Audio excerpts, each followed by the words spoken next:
Good morning, everyone. Welcome to our live stream, Integrator Insider. We're going to be talking about some really fun projects today. I'm quite excited. We have somebody who I consider now, and he'll correct me if I'm wrong, a good friend in the business will join us here in just a moment. But just as a reminder, what we're walking into today and who I am, I'm Samantha Potter. I help manage all the installation and commercial audio endeavors for Allen Heath. Backstage, we've got Alex Skinner, my partner in crime. He's helping to do all the switching. He's going to be looking after the questions, and we may force him to actually talk if he'd like to here in a little bit. But he's back there as well, so be sure to say hello to him. And what we're talking about today. So Integrator Insider, we bring on integrators to kind of talk about the kinds of projects that they work on in different verticals, their design process, working with the clients, and really through the whole process of, hey, we have an idea for a project all the way through commissioning as well. And so who we're bringing on today is, again, a terrific integrator. He's somebody who I've considered one of my AHM All-Stars.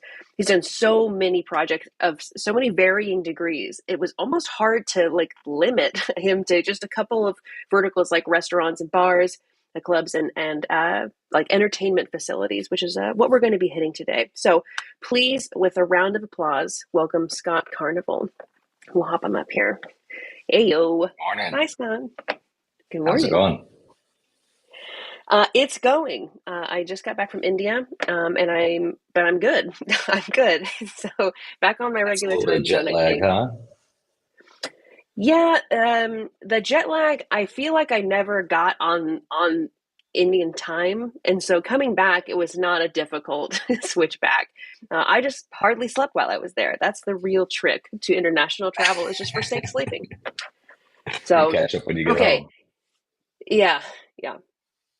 So let's kind of hop to it, Scott. So I guess let me ask you, which one would you like to hit first? I've got some lovely diagrams. I have so much media for us to look at today. It's kind of, we could just spend the next 20 minutes going through footage and looking at photos because we've got such beautiful shots of this.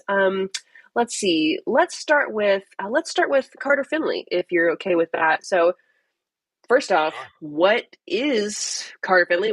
Who is NC State, and what are we even talking about right now? And I'll throw a photo up while you're chatting a bit. Yeah, so Carter Finley Stadium, home of NC State football, Wolfpack. It's about a 60,000 seat stadium.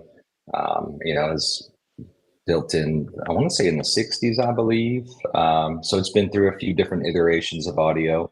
I'm sure it started with paging horns and it had a line array in it, and then last off season, so the late fall, early summer of 23, replaced the sound system, and as part of that, we put a AHM 64, D Live, a DM0, a C3500. About a half a dozen different IO boxes around the stadium, and it rocks. They love it. Super simple to control. Everything sounds great.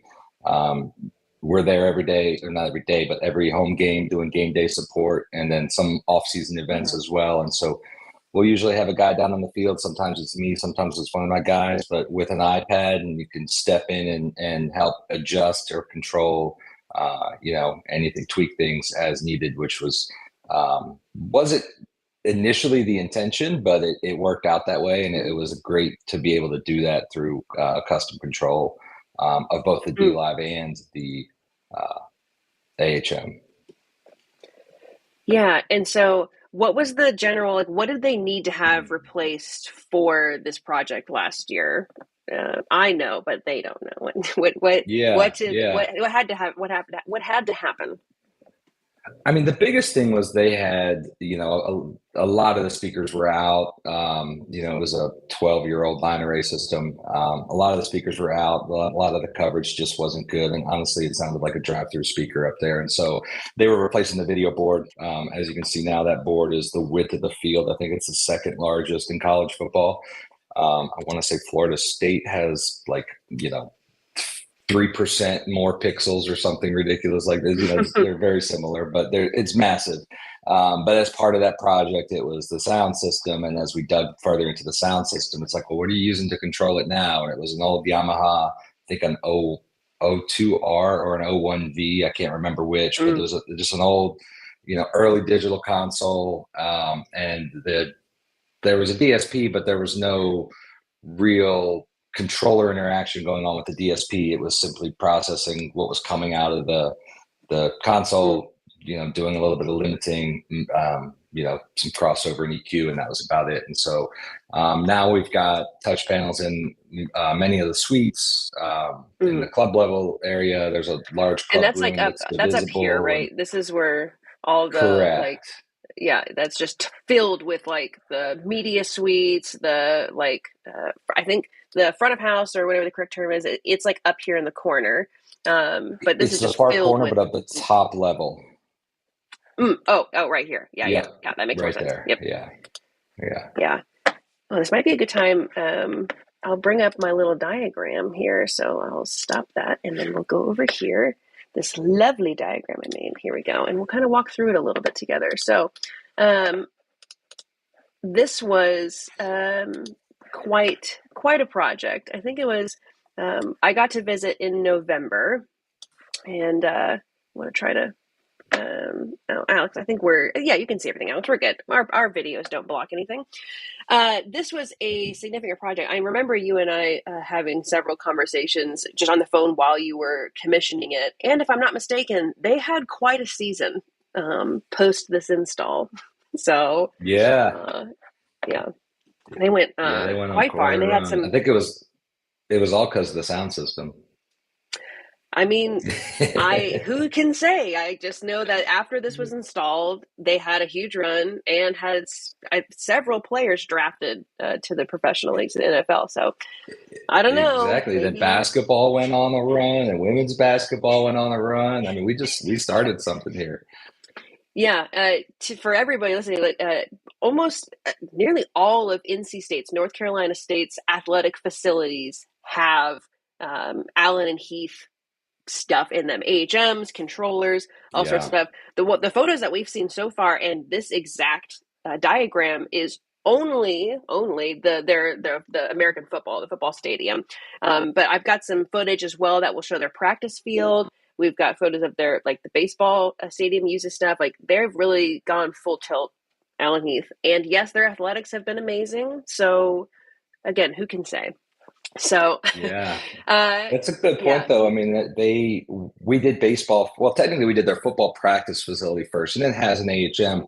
But the athletic directors, like the associate AD of event technology, didn't really get involved in that. But he was involved in the baseball stadium. And once we commissioned that and showed him, we have an IP8 up there where, again, it used to be an old analog mixing console with 50 different knobs and buttons that you have to study to figure out Mm, what each one does. There's an IP8 there. They've only got 7 sources, and then there's a master volume on it. There's a mute button for every mm, channel, and that's really all the level. That's all the control they have because it's all they need. They have 2 yeah. different PA announcers, and so we custom tuned a mic channel for each person's voice, and they have a separate physical input to accommodate that. And we could have done it with Nice. presets, but this is just super simple. And once we had done that and they set it up and used it, and the AD was Mm, on his phone saying, "Hey, wait, that's too loud," because it's brand new speaker system as well, and they just weren't used to it. hmm He's able to just turn the volume down from his phone and go about his business. Doesn't have to go get up, go talk to anybody, go run and do anything. And they said from that point that, hey, we want to standardize on this for everything, for all of our facilities. And just off of that one instance, it really led to a bunch of other opportunities.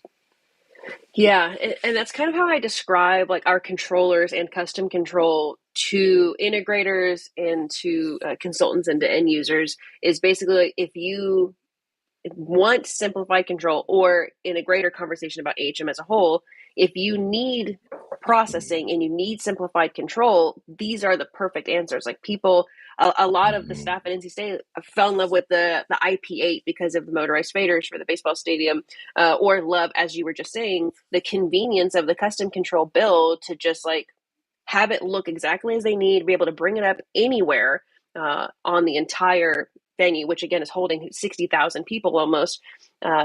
to be able to just freely do that, or to be down on the field doing something, so that there doesn't have to be a tech there. But as you can see from the drawing, the diagram, there's an entire DLive system that does get used, yeah, and so, but that's not always being used. And even when it is, I think, and correct me if I'm wrong, Scott, the HM's doing the distribution for the entire speaker system, regardless of whether the DLive is on or not.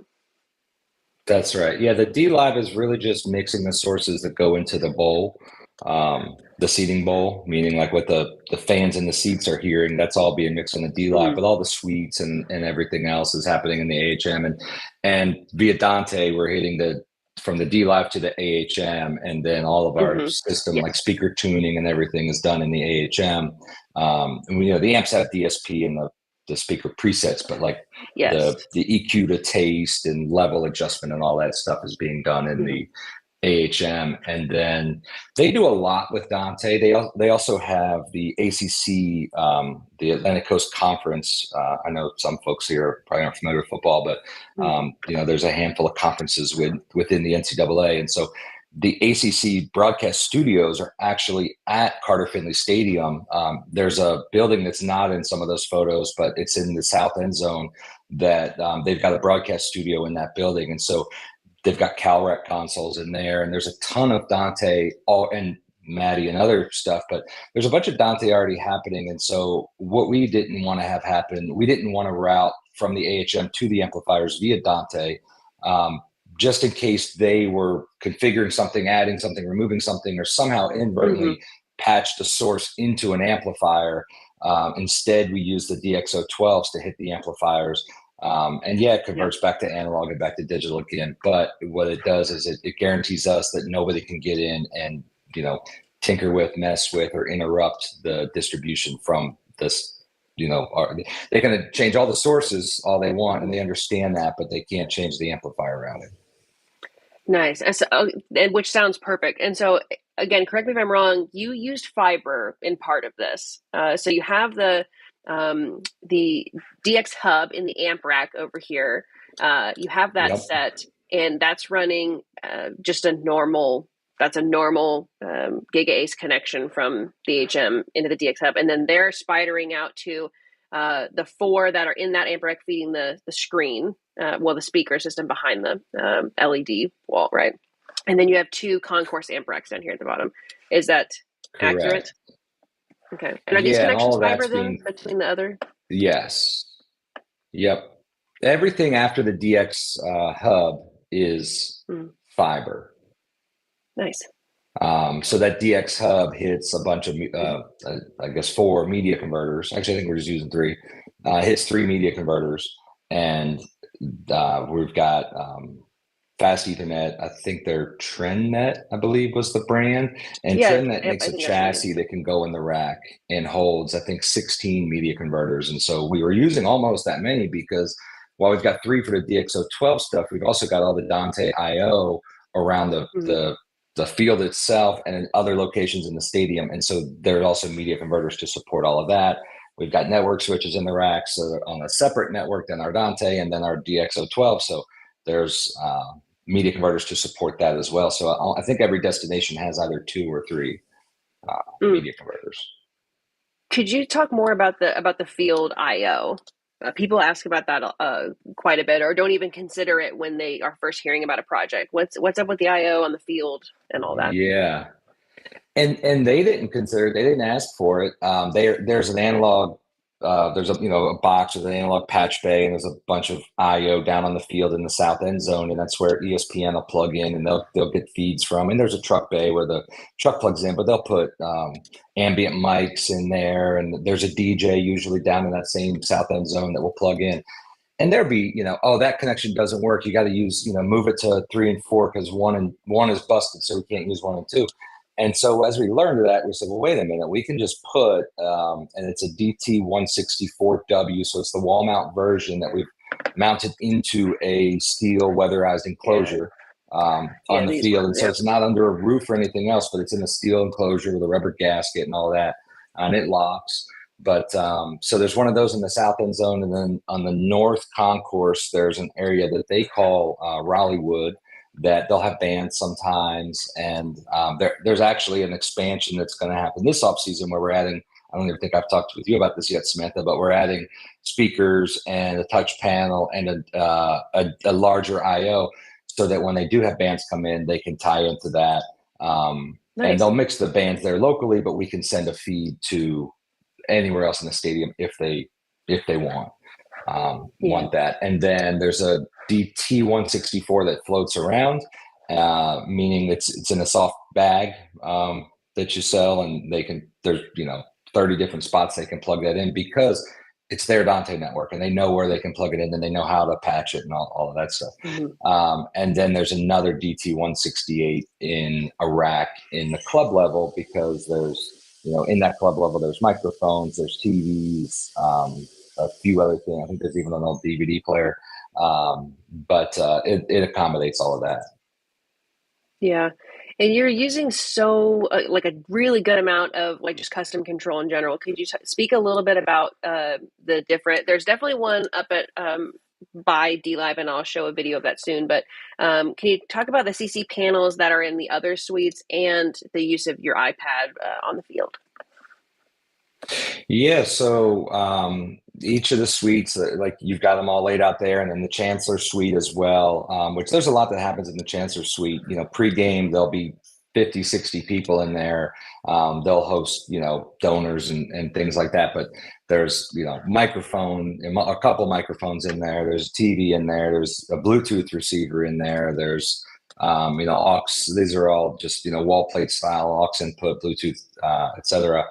And you can see there they can monitor the amplifiers, they can monitor the sends going to the amplifiers. They can control the amps, meaning they can turn on and off. There's all through AHM and the GPIO, each rack has a GPIO, which isn't in the diagram, but each of those racks has a GPIO to put all the amplifiers into standby or take them back out.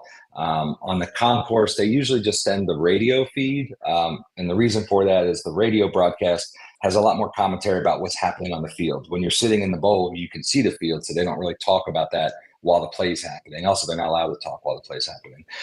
So we'll send the radio feed to the concourses, and then they can adjust the levels there. There's a feed for the restrooms that they don't really need to adjust, but they have the ability to adjust and control all of these things from that. Yeah, and here's a shot of those amp controls as well, where you have to press and hold them, and it does the contact closures for us. Yeah. Mm-hmm. Yeah, I got some beautiful footage. I'll just let this roll. This is done a great job. Foreign communications. Yeah, so and this is the media suite. So for the uninitiated, the media suite is where the media sits. It does all their commentary, right?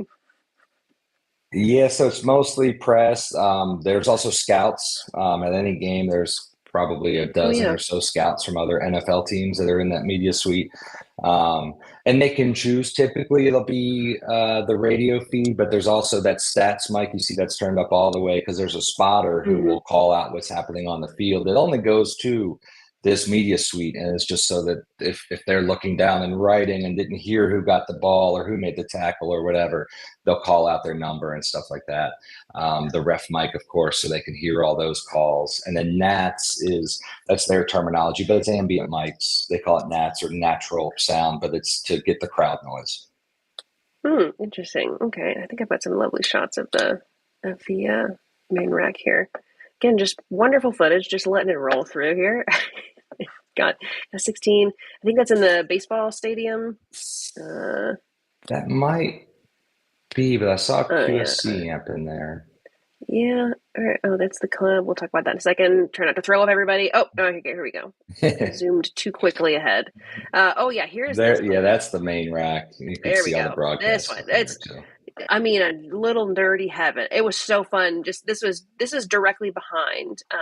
Let me pause it on the right frame here. Boop. This is directly behind where the front of house engineer sits at the C3500. You can see there's like system managers running. You have a computer where you can really log in. There's the DT. It's hard to do with my mouse. One of the DT 168s, I believe, is down there racked, as well as the DM0. So there's the 64 in the rack. And then we can, again, just so much stuff, so much gear. It's so fun. Yeah, this is quite a large Dante network, as we've talked a little bit about. There's a lot going on, a lot of support for it, but they've got some really great staff there. Like they've never Chancellor Suite. That's another one, another area where another suite or club where they just want some control of some stuff and just giving them that option. Right. Oh yeah, and here's you. There's over your shoulder. That's his hand, Yep. everybody. Down the. Uh, yeah, because we had the pleasure of like standing on the field and listening to the system and playing around with it and being able to pop in and control the entire system, whether it was the D-Life or just the HM from your iPad was great because you guys also had some wireless access points scattered, so your coverage was good. Yeah. Yeah, we put in our own access points. So there's that field box in the south end zone where there's a Mm-hmm. DT164W. There's an access point there, and then on the east concourse and the west concourse, actually, each of the concourses has an access point, and that down there on the field there's an access point, and it'll work pretty. Like if I'm within say 50 feet of an access point, it works great even with 60,000 people there. But I can't get much farther away from one of the access points when it's full. When Mm-hmm. it's empty, I don't even need those access points. The access point up in the press box is actually strong enough when the stadium's empty, but when it's full, there's just no chance. Mm.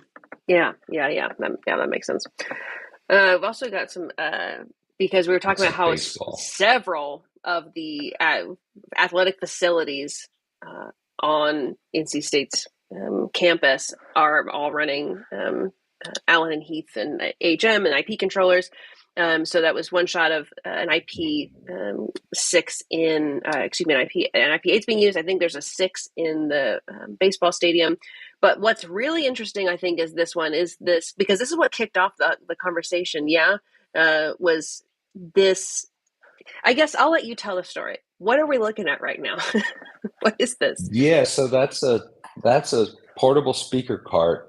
We actually built it first for the Carolina Panthers. They bought one, and so they have a cart with that's pretty much identical to this.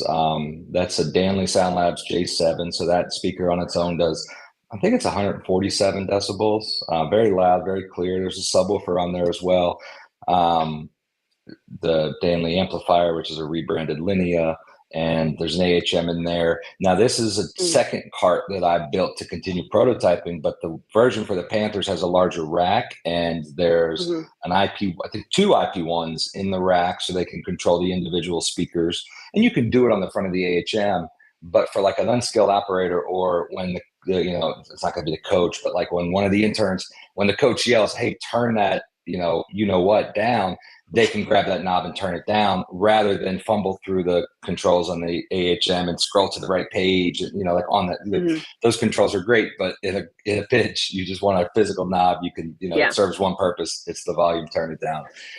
Yeah, I when think you have the a Panthers fraction have of a second Bluetooth to deal with it. Yeah. Yeah, exactly. And they'll use it. So for the Panthers, the catalyst for it was they wanted to simulate crowd noise. So their intention was, hey, we want a cart that we can put 10 yards behind the quarterback, and we want to play, it basically sounds like a jet engine. It's just you can find these tracks on YouTube and Google, but it's just a simulated crowd noise. Or it's probably a recording of real crowd noise, and they've compressed it and turned it up, to 11 and all. But so they'll park this cart behind the quarterback and play it. Well, it turned out they could park it on the sideline, and it was still plenty louder than it would ever be in an actual game day situation. And so they're able to just wheel it up and down the sideline, and it's all powered by an EcoFlow. I think it's a 3,600 watt battery. And at full tilt, there's a meter on the EcoFlow. It says we're drawing like 1,100 watts. So that thing will last for 6-8 hours. I don't think they've ever killed it. Like after practice, it'll be down to like 70%. So sometimes they'll go multiple practices without charging it. Yeah, and so then this is a similar. Go ahead.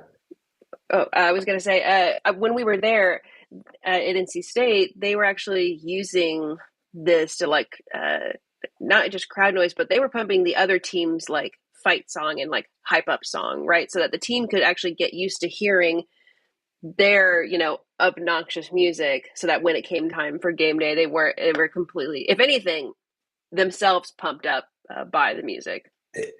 That's right. And we saw it when we were there, but there'll be, D linemen dancing to the other team's fight song during practice. So when the game comes on, like you said, it's hyping up our team while they're on an away game, because they've gotten so used to that stuff. So yeah, they'll play music, and you can actually see in this photo on that tower, there are four speakers on Yeah. that tower, one for each corner. There's two subwoofers in the base of the tower, and there's an AHM in that tower. It's a 64 because that's all that existed back when we did that. That was in 22, I think, or maybe 21. But so there's another AHM in this photo that you can't really see. But yeah, so that cart they'll use. They'll wheel it to their indoor facility because we haven't done that system yet, and that little cart fills up that entire facility. If I go back to these photos, here we go. Just a nice little shot of the baseball stadium here. The baseball stadium is more of like a normally sized athletic field, and it holds a few thousand, right? And so being able to scale it like anywhere 5 or 8, from yeah, okay, great. So being able to scale it anywhere from a tavern, which we'll start talking about in a second, through a baseball stadium with a few thousand, through a 57, 60,000 seat stadium with the same engine that you can easily just kind of hop between, or is neat. And obviously, we're all here on the Allen Heath page, and I have an Allen Heath shirt on, and I'm biased. But the point being, like, they can all have this control. They have this, IP8 at the baseball stadium that is most appropriate for them.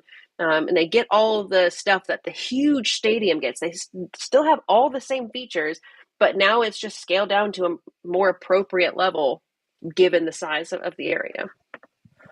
Mm-hmm. We've even got it in like the women's basketball locker room has an AHM. We're in the process now. The gymnastics, softball, and volleyball locker rooms, they're so close that they're going to share an AHM with all three locker rooms. Yeah. But so, it's a room for, gymnastics is maybe 20 people.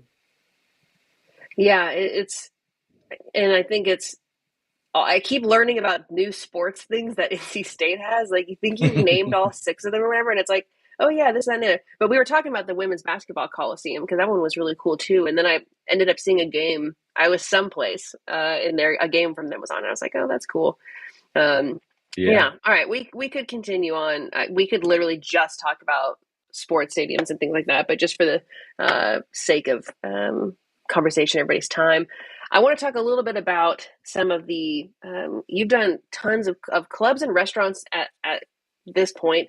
The last fall, I went out and visited Scott, and we basically had like several blocks in Raleigh, downtown Raleigh, North Carolina, that like every club or restaurant, not every single one, but there was like, maybe given a number, Scott, there was a lot of places we're using AHM and custom control and things like that. Yeah, it's easy. I mean, it's like, I think 4 blocks. And it's easier to walk down that block and point out the places that don't have an AHM or the places that we didn't do the sound system. Probably 4 or 5 restaurants and 8, 10, 12 nightclubs. I don't know. I'd really have to write them all down and add them up. And some of them have 64s because that's what was out when we started putting them in. A bunch of them now have 16s. A couple have 32s. There's one that has a 64, and then there's 3 other buildings that have like I think what is it, 2412, AR 2412, I think is the model that we have. And then hooked off of that is a AR 84. So like each of the buildings has just an IO, and then there's the engine in the one, we call them house. It looks like a little house, and they've got these massive patios. I've got a diagram for you. Yeah.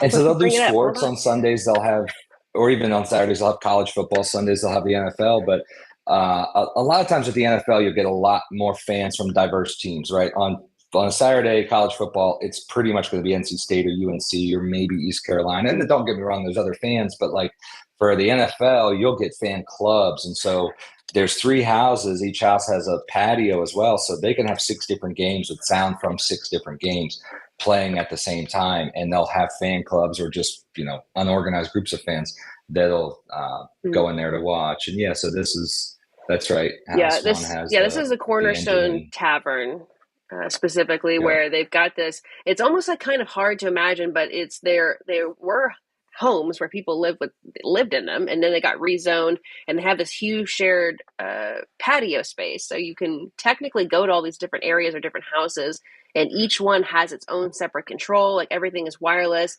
And using an HM64, because at the time we didn't have the 1632 out.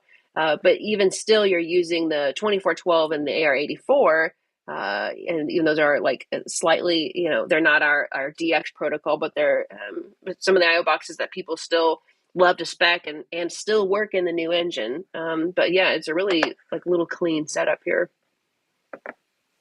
Yeah, it works great. I mean, I was a little bit, I think honestly, I think this was my very first AHM install, I and I think was a it little was. apprehensive about routing digital audio from one building to the next, especially doing it over copper, just because you have a different power service at each house. So there's a different ground at each, like different electrical ground, and you can, encounter buzz and hum and stuff like that. Mm-hmm. And I think we did have to replace a cable, like there was existing cabling from building to building. And I think one of the cables either was unshielded or it was just in poor conditions. We did have to replace a cable. We had some issues at the very beginning, but since then, I mean, literally I have not one time gotten a service call from this place, and it's been 3 years that it's been Mm. running every day, 7 days a week for 3 years. I mean, even on Christmas they're open. So Yeah. it's rock solid. Yeah, here, Alex, I'm gonna share these photos here. So get ready to pop that back on. Sorry, there we go. Um, this is a beautiful shot. Just kind of showing. It's like a big area here. You can see part of the house over here on the right, or if I go on the inside Mhm. shot, like it's full. Yeah. Oh yeah, it packs out.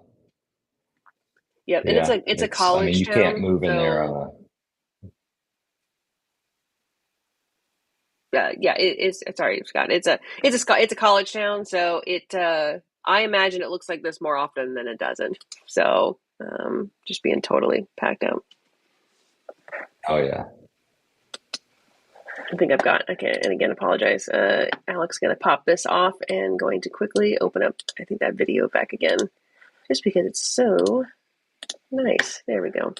Um, and so not only just the Cornerstone Tavern, which you also like, we've won awards for with your work there, um, with a commercial integrator, and so just being able to create something and just that even the bartenders can use something just really simple, Yeah. that while they're using the system they can sort of get in there and make changes, or the owner, right, whomever might need to get in. Yeah. Yeah. It's so simple. I mean, I've had several times this has come up. Oh, well, will you come and train our staff? Or what if the manager leaves? Will you come train a new person? This is before they've actually used it, right? We're still like maybe they're commissioning that day or something. And my response is if I have to train you how to use this, I didn't do my job properly, because when you look at that interface, you should know right away and it's, I Mm-hmm. mean, it's true. We don't very, very little. Sometimes it'll be a more like if it's a more technical person, they may have a more technical question, or, hey, if I leave with the iPad, will the music keep playing or something along those lines. But as far as how do I adjust something, how do I select a different source? I mean, we don't even have that conversation. We just hand them the iPad. Yeah. And on the conversation of the iPad, typically I would never let a wireless device be the primary means of control, but they just work. And the beauty of the AHM, which you don't get with a lot of other install grade DSPs, I mean, some will, but a lot, you have to physically load the control file onto the iPad or iPhone or whatever. And so, there was another processor that we were using for years before this, and you had to physically load that file, and it wouldn't work on a phone. It would only work on an iPad. So the bar, they have one, maybe two iPads, but usually just one. If something happens to that iPad, they are dead in the water. Whereas here, Mm-hmm. any device, iOS or Android, or even a computer, it's on the network. Just, you get on the same network, you just log in, and like that, downloads the control file. I've had folks from out of town call and need help with troubleshooting, and we'll have a remote PC on site that I can remote into that PC, and now I can pull up custom control. I can pull up the Mm. system manager. I can pull up the amplifiers. We can monitor those devices. We can get pings if they go offline. So it's really powerful. Yeah, that was something that we've done together. And you had mentioned it when we were talking about Carter Finley Stadium about those support calls that you are there during every home game, but sometimes they need assistance not on a home game, or you just need to provide some remote support. And your ability to just sort of log in. Like I've logged into your engine at, I think it was at Carter Finley or at the baseball stadium. I've logged in to look at it because we were working on something, or to even use custom control over, or like we're totally remotely. We've done that before. How often are you like, how I guess a better question, how much of this support, this post deployment support is a part of your day to day or week to week? Honestly, it's not a lot. We don't get many calls, and I've lost track, but I'd say there's 40 or 50 AHMs, all over. And we've got other DSP product as well. But Mhm. if I can almost guarantee if I get a call that there's an issue with connecting like the iPad to the AHM, that's typically why, that's usually what Mhm. the call is. 99 times out of 100 it's their network. It's either they're connected to the wrong Wi-Fi is a really big one, or there's been times when, oh yeah, the POS company, which POS is point of sale, if you're not familiar, it's with all the cash registers at the bar, are called POS terminals. They'll come, oh, they changed our router, or they put a new switch in, so they physically move the cable, or they change the network's not flat anymore, whatever it is. It's Mhm. almost never an issue with our device. It does. I mean, and Yeah. sometimes it need to be rebooted, but I mean, I can count on one hand across all of those installs the number of times you've had to reboot a processor to fix an issue. Yeah. Yeah, I'm always curious to hear about that because, especially just the scale of projects that you're doing, the technical ability of a lot of your clients. I'm always curious about how much support comes into play, even as I'm talking to other integrators, because for some, that support ends up being, it's part of a support contract, or it's a big part, like piece of Mm, revenue for them. Some of them, it's just a part of like if it's just part of our service. Like if you go with us, this is just what you get sort of deal. So I always like hearing about people's support, or post sale support or what have you, and how that's going. So. yeah, and we do. We have support contracts with quite a few, especially the larger ones. A lot of these bars don't want to pay for that. Some of them Yeah. will, but they also just don't. They don't need it. The stuff just works, and most of the like with the stadiums and stuff, it's really um, we're physically there on game day, Mm-hmm. and not that there's any issues, but it's a just in case. I mean, there's every home game is generating millions of dollars of revenue, and so they can't afford for something to go wrong. But I'm Right. like adjusting the EQ of the announcer's mic, and there's no part of me that's like, oh, this thing went offline, let me run and fix it. Like that just hasn't happened. Mm. Yeah. Yeah. Yeah. It's weird I guess it's to put into perspective, like if there's millions of dollars worth of stuff happening on game day, it's sort of like having you out there is a tiny, tiny drop in the bucket. Yeah, and I mean it's everything. Like the elevators, you'll see in the parking lot. Like the elevator company has a truck out there. The electrical Mm. contractor is there every home game. The ISP, like the internet service provider, is there every home Wow. game. And it's all just in case. Just like they have an ambulance there every game, and it's not. It's just in Yeah. case something happens. They have all this, on site. Yeah. Okay. This is a project that you've done, and I kind of want to just like, this is gonna be a drive by, but I have the drone footage, and I think it's so cool, worth noting. You know which one I'm talking about, I'm sure. Alex, I'm gonna throw this up. There is something called the Nantahala Outdoor Center. It's sort of like an Yeah. outdoor, like they do rafting and a whole host of stuff. I'll just let this play. There's HM in this. There's some Yeah. controls. You ran stuff under the river. Yeah, yeah. Well, there was existing fiber, so we didn't have to run under the river. But yes, there's fiber across the river to the building that we're looking at now, which is the restaurant. So there's an AHM 16 in that restaurant. And then the first building we were looking at also has a 16 in it. They call that the Adventure Center. And that's where you go to rent a raft or a bicycle or kayak. And then there's even that little hut right there. They call that the photo finish. And there's a bar and there's a couple tiny speakers out there. They're all connected via fiber so they can make emergency pages across the whole campus. They have, so it's up in the mountains, and I think they just got fiber internet, but previously they didn't. It was basically dial up, and so they weren't streaming music. They had a Sirius XM player, and so the XM was at the head end, and it was distributed to all the different locations. Now they're playing their own music because they can stream it, and so it's they've got a little more flexibility. And I think they want to add that building we're looking at now is the general store, so we don't have anything in there yet, but I think that's they're so busy during the season, which is basically from like right May now. through November, that we don't do any work out there. I mean, unless there's an issue, which fortunately, knock on wood, there hasn't been. But in the off season, every off season since we started, we'll go and add stuff. So I think that general store there is coming up this off season. Yeah, and I love this footage Um, especially because you said it's up in the mountains, and so this is like a little cutout where the river is. You can see all these trees, and it's just this little like hub of entertainment and outdoor stuff. And yeah, it's you never think of these necessarily when you think about all the different kinds of verticals and all the different kinds of projects. Other people continue to bring up projects that are just like, oh yeah, rafting centers. And I'm like, now that you say that, I do see where you need stuff. And I just like this footage is fun. Getting it, oh more forest shots. Yeah. Uh, Getting to see where HMs can end up and where Allen Heath can just sort of give a little bit of hand of support where it can. So wow, Yeah. lovely. Yeah. No, and I mean, they do crazy numbers at that place. And I mean, the U.S. Olympic whitewater rafting team trains there, or they have in the past. I don't know if that's an annual thing or how that works, but there's a lot. I'd never even heard of this place until we got connected, for audio, and but it's really cool. And it's like 3 hours or something outside of Raleigh. Almost five. Oh my, okay, yeah, It's almost like 5 hours. 45 minutes from Tennessee, but Oh, yeah, okay, it's yeah. pretty far from us. So is this Yeah. on the edge of the part of the Smoky Mountains, or like on the edge of it, or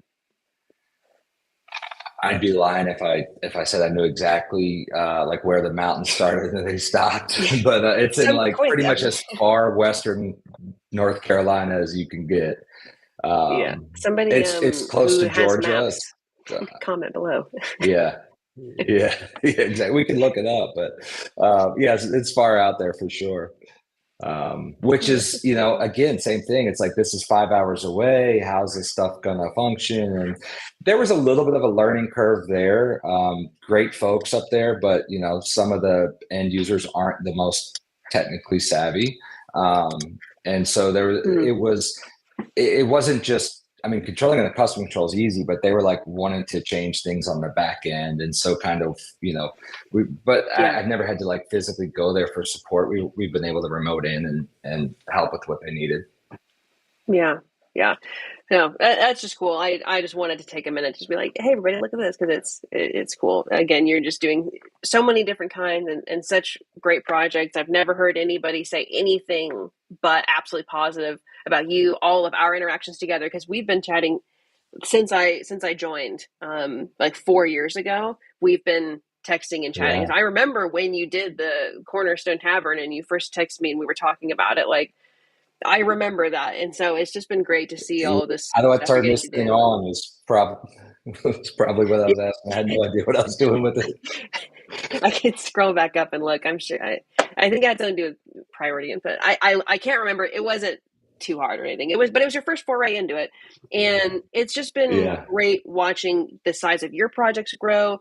To know that we get to be like partners and stuff, and there'll be projects we've talked about that you have upcoming that I'm maybe flying out to help you commission or just make sure like, hey, this is all Yeah. good. Doing a design check just being like partners with you means a lot to us and hopefully we can continue that however we can support you and anybody's designs and when they're working with Allen Heath we're we're friendly people. We don't bite. We like to help. So yeah, just thank No, you, I guess. Thank you, Scott, for all the cool stuff you're doing, and really looking forward to.